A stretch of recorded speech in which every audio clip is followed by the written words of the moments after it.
안녕하세요. 부총리 겸 교육부 장관 유은혜입니다. 우리 모두가 처음 가는 길이죠. 온라인 개학을 시작했습니다. 온라인 개학으로 원격 수업을 하게 되니까 학교 현장에서는 참 어려움이 많이 있습니다. 특히 원격 수업을 준비하시는 선생님들께서는 참 많은 어려움을 겪고 계시는데요. 이런 어려움 속에서도 또 새로운 도전을, 새로운 시도를 많이 하고 계시는 선생님들이 계시고, 오늘은 선생님과 전문가 분을 모셔서 우리가 원격 수업에 있어서 정보 윤리와 저작권 문제를 어떻게 잘 해결해 나갈까 이야기를 나누고자 합니다. 원격 수업이 전면적으로 실시되니까 여러분들도 이미 알고 계시겠지만 초상권의 문제라든가 저작권의 문제라든가 또 네티켓이라고 하는 정보 윤리의 문제, 개인정보 문제 이런 게 강조가 많이 되고 있습니다.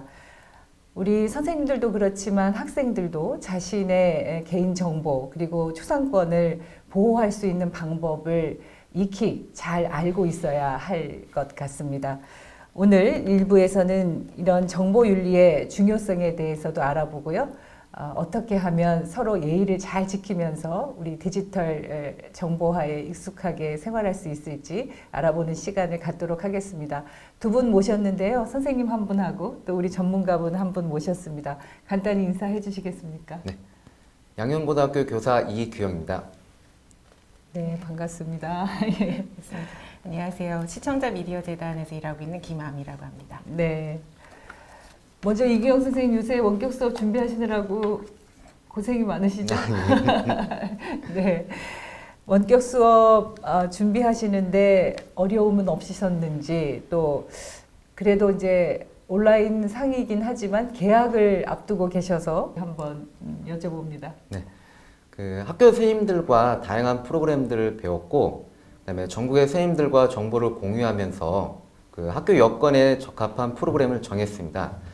특히 휴업 기간 동안 아이들과 온라인상에서 소통하면서 원격 수업에 적합한 수업 방식을 찾을 수 있었습니다. 처음 시도하는 수업이라 걱정도 있지만 그래도 아이들과 만날 수 있다는 생각에 설레는 마음도 큽니다. 네. 선생님 설렌다고 하시니까 옆에서 괜히 덩달아 저도 설레는 마음이 드는 것 같은데요. 원래 이제 도덕이나 정보교과서에서 정보윤리를 배우고는 있지 않습니까? 그런데 지금처럼 이렇게 원격 수업을 통해서 정보윤리가 도대체 뭐야, 왜 필요해, 이런 것을 한 걸음 더 나가서 정말 필요하구나, 이거 어떻게 해야 되지 하는 것들을 아주 체감하는 것 같아요. 우리 요번에 이제 저희 교육부에서도 원격 수업을 지원하면서 전국 국어교사 모임 매체연구회 선생님들과 함께 슬기로운 온라인 생활이라는 웹자료를 저희가 선생님들이 보급해 주셔서 제공을 하고 있는데, 선생님께서 아마 그 자료를 정리하는데 아주 굉장히 큰 역할을 하셨다고 들었는데요.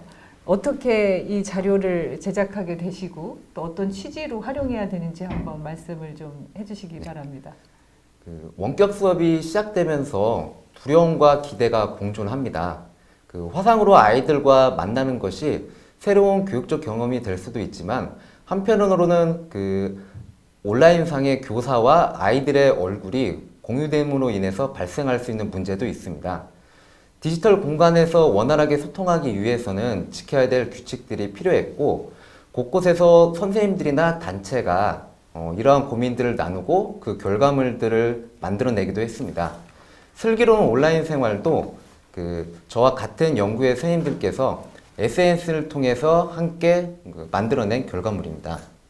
네, 지금 들으셨듯이 선생님들께서 연구하고 토론하면서 만들어낸 슬기로운 온라인 생활, 이 자료의 내용을 직접 한번 간단히 소개해 주시겠습니까? 네.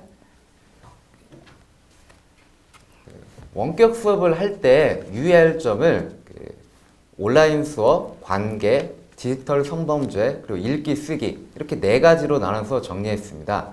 먼저 온라인 수업 편은 원격 수업을 할 때 지켜야 될 개인정보, 그 다음에 저작권, 초상권 등 정보윤리와 관련된 내용을 담았습니다. 그 다음에 관계편에서는 상호 존중에 대한 내용을 담았습니다.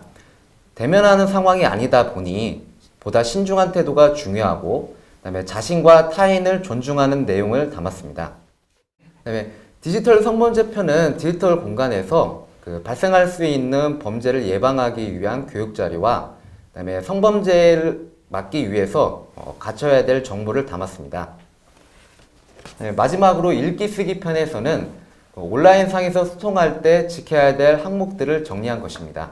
이제 직접 제작하신 자료를 설명을 간단히 해주셨는데요. 우리 김아미 박사님께서 보시기에 선생님들께서 이렇게 좋은 자료를 정보윤리 관련한 내용들을 정리를 해주셨는데 네. 어떻게 보셨습니까? 너무 인상적으로 봤습니다. 특히 그 SNS로 소통하면서 만들어내셨다고 하는 부분 자체가 지금의 상황을 잘 반영하고 있지 않나라는 생각이 들고요. 네. 워낙에 이제 매체연구의 선생님들께서는 미디어 리터러시 관련된 연구도 오랫동안 진행해 오셨고 각종 좋은 자료도 만드셨거든요. 그래서 이번 자료도 현장에도 꼭 필요한 자료이고 그리고 아이들도 선생님들도 되게 접근하기 쉬운 자료로 만드신 것 같습니다. 네. 슬기로운 온라인 생활, 궁금증, 호기심도 생기는 것 같고요. 친숙하게 들릴 수도 있는 것 같은데 이 수업 자료를 어떻게 좀 지원하고 활용해야 할까요? 일단은 자료만 봐도 되게 도움이 많이 될 것 같다라는 생각이 한편으로 들었고요. 네. 근데 실제적으로 적용할 때 조금 더 생각해 봤으면 좋겠다 하는 점을 몇 가지만 말씀드리면 네. 일단 온라인 수업 관련해서는 실제 가정에서 이 온라인 수업을 경험하는 아이들 같은 경우에 특히 어린아이들은 디지털 기기와 관련된 규칙들이 이미 정해져 있잖아요. 그래서 그것들과 온라인 학습에서 쓰는 디지털 기기의 규칙을 어떻게 조정할 것인가 그런 것들을 한번 생각해 보면 좋을 것 같고 관계 맺기 같은 경우에는 제가 이제 연구한다고 아이들을 만나봤을 때 사칭 계정으로 친구 추천을 해서 그 어려움을 겪는 그런 부분들을 얘기를 많이 해줬는데 그 부분도 좀 주의할 수 있도록 지도가 잘 된 것 같습니다. 우리 아이들은 디지털 기기에 굉장히 익숙하지 않습니까? 네네. 그래서 디지털 활용하는데 문제가 없을 것 같다 이런 생각도 하게 되지만 네네. 또 한편으로는 이 디지털의 격차가 아이들에게 또 다른 격차로 맞습니다. 어려움을 또 생기게 하는 건 아닌가 이런 걱정들도 네. 됩니다. 그래서 네. 우리 아이들의 이런 디지털 문화에 대한 특징이랄까요? 그리고 그런 격차를 좀 줄이고 해소할 수 있는 이런 방안들에 대해서 네. 전문가로서 한 말씀 해주신다면. 네. 지금 아이들은 디지털을 되게 잘 쓴다라고 생각하기 쉽지만 실제로 격차가 있고 그 안에서 자기 정보를 잘 지키는 아이들도 있고 그것을 표현한다고 다 내보내는 아이들도 있습니다. 그래서 그런 부분에 격차가 있을 때 어떤 식으로 나의 정보를 지킬 수 있는지 무엇이 중요한지 초상권과 저작권에 대한 이야기도 같이 나눠주는 게 중요하다고 생각합니다. 그리고 요즘 아이들이 다 SNS 상에서 굉장히 활발하게 활동할 거라고 저도 맞습니다. 그렇게 생각을 네. 하고는 있는데 또 네. 실제로는 그렇지 않은 경우도 많다고 하더라고요. 그렇습니다. 그래서 지금 아이들을 묶어서 Z세대라고 표현하기도 하는데요. 그 아이들이 그 윗세대 아이들보다 훨씬 신중하게 정보를 공개한다라는 이야기를 하고 있습니다. 예. 그래서 어렸을 때 이제 누나나 언니들이 뭐 SNS에 사진 같은 걸 막 올리면서 흑역사로 남는 거를 목격하고 있기 네.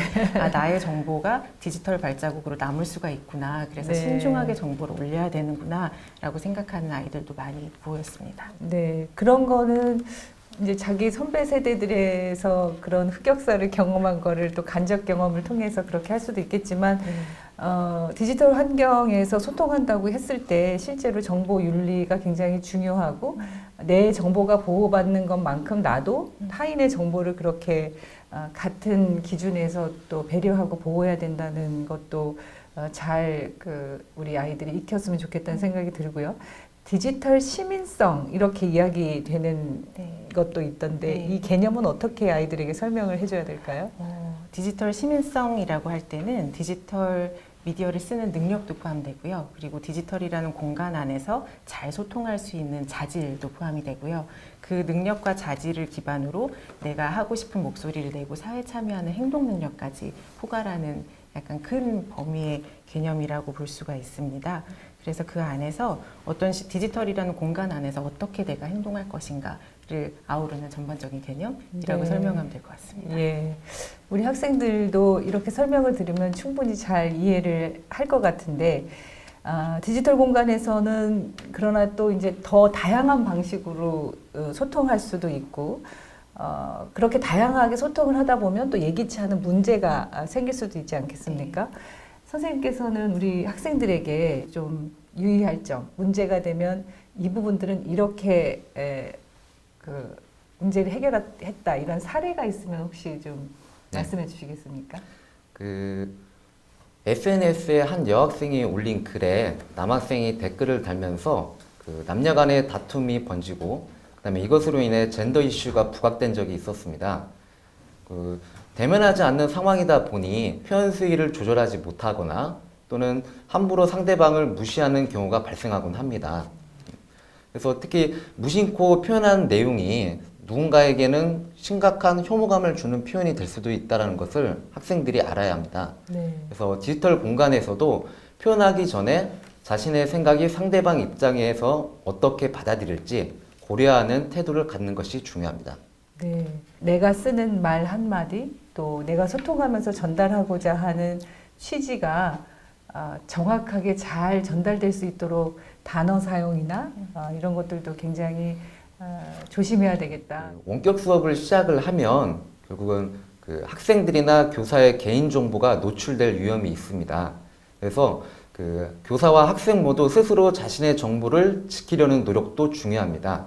그래서 이와 관련해서 교육부에서는 어떤 지원 방안이 있는지 궁금합니다. 네, 예, 저희가 원격 수업과 관련해서는 이제 교원 지휘법에 근거해서 선생님들의 교권을 보호할 수 있는 법적 근거가 있습니다. 그래서 학생이나 선생님 그리고 학부모님들이 개인정보 보호를 할 수 있는 웹 자료를 저희가 이제 보급을 하고 있고요.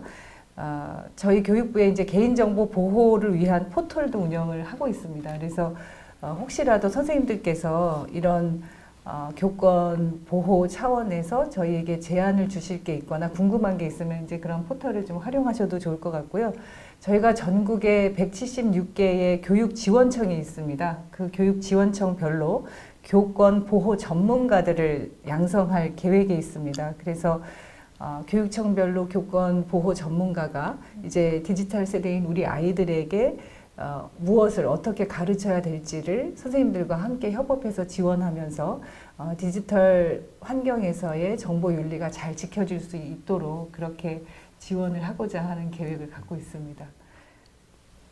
예, 우리 김마미 선생님께서도 이 디지털 세대인 우리 아이들에게 학교에서 또 가르쳐야 될 내용이 있으면 어떤 게 있을지 추가로 좀 말씀을 해주신다면. 네, 아까 저희가 계속 좀 이야기했던 디지털 시민성에 대해서 좀 논의가 활발해졌으면 하는 생각이 있습니다. 지금까지는 아이들에게 개인정보를 지켜라, 너희의 권리를 지켜라 라고 이야기를 했다면 이제는 내가 타인의 권리는 어떻게 지킬 것인가, 우리가 공동체를 어떻게 만들어갈 것인가, 개별적인 그 능력에 초점을 맞추기보다는 공동체 사회 분위기를 만들어가는 그곳으로 초점을 옮겨서 이야기를 해보면 어떨까 하는 생각을 해보았습니다. 예, 오늘 짧은 시간이지만 이제 두 분 선생님께서 말씀을 주셨는데요. 우리가 온라인 개학, 원격 수업이라는 새로운 도전을 통해서 더 넓은 디지털 환경이라는 또 새로운 환경에서 소통하게 되면서 익혀야 할, 우리가 지켜야 할 또 공동체의 일원으로서 학생들이 자기 정보도 보호하고 또 타인의 정보도 배려하고 보호하는 이런 정보 윤리에 대해서 오늘 주신 말씀들 우리 학생들에게도 도움이 됐기를 바라고요. 우리 선생님들 마지막으로 한 말씀씩만 인사해 주시겠습니까? 원격 수업에 대한 지나친 우려가 아이들과의 소통을 빼앗을 수 있습니다. 지금은 어른과 아이들 모두 새로운 소통 방식을 배워야 할 때입니다. 우리 모두 존중하고 존중받는 슬기로운 온라인 생활이 되었으면 합니다. 기회라고 하긴 뭐하지만 지금 이 계기를 기회 삼아서 우리가 디지털 사회에서 어떻게 소통할 것인가에 대해서 조금 더 같이 고민해보는 그런 시간이 될 수 있지 않을까라고 생각을 해보았습니다. 예, 우리 선생님들께서도 말씀 주셨지만 이제 온라인 수업이라는 원격 수업이라는 이런 새로운 환경에서 새로운 계기를 통해서 우리가 타인을 존중하면서 어떻게 공동체 문화를 함께 만들어갈 것인가 한번 고민해보는 시간이 됐으면 좋겠고요. 저희 교육부도 선생님들과 또 함께 지혜를 모으면서 우리 학교 현장에서 학생들이 어려움을 겪지 않고 더 많이 적극적으로 디지털 환경을 활용할 수 있도록 지원하고자 합니다. 오늘 말씀 두 분 주셔서 감사하고요. 2부에서는 원격 수업이 이루어지는 디지털 환경에서 선생님들이 어려워하시는 저작권 문제에 대해서 한번 추가로 또 말씀을 나누도록 하겠습니다. 고맙습니다.